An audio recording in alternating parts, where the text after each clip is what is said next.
Buonasera a tutti i presenti e grazie della partecipazione. Potrei parlare di tante cose riguardo al defunto mio padre, il maestro Enrico Cagno. Vi dico solamente, in privato è stato un gran tomber de femme, nel senso che anche con la piccola statura conquistava le più belle donne. Questa è la premessa.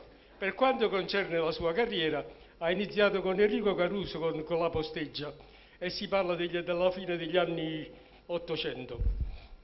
In seguito poi si accompagnò con la compagnia di Raffaele Viviani, di cui fu anche l'armonizzatore delle sue musiche, tant'è vero che Viviani al suo funerale fu il primo a partecipare e soffriva già di paralisi progressiva e riconobbe che mio padre era stato l'armonizzatore delle sue canzoni. Mi scuso per la voce perché i ricordi mi commuovono. Ad ogni buon conto, quando decise di fare Usurdato innamorato, non c'era ispirazione. Lui dirigeva la casa di Gennarelli, editrice. E Gennarelli in persona disse: come va? Tu sei il direttore artistico e non mi hai fatto ancora una canzone. Dice: guarda, non mi è venuta l'ispirazione. E questo locale, il Gabrinus, fu il suo ispiratore. Si sedette al tavolo fuori e chiese della carta da zucchero, allora si usava quello, e una penna e calamaio, e fece l'armonizzazione delle prime strofe di Usurdato innamorato, che fu un trionfo nel 1915.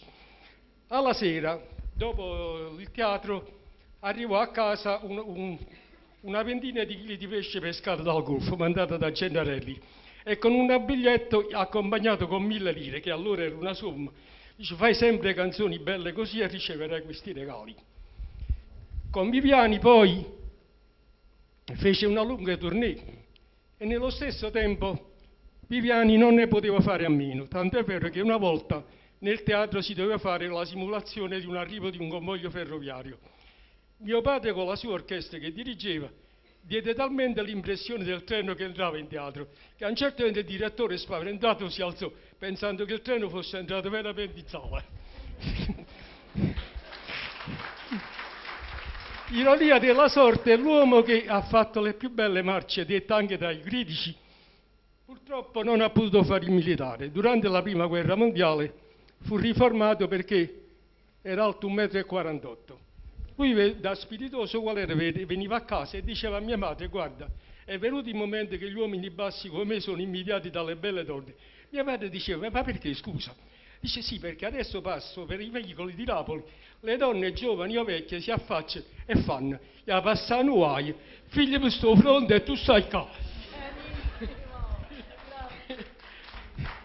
Per chiudere il discorso, praticamente vi ringrazio ancora della partecipazione e viva la canzone napoletana. Grazie.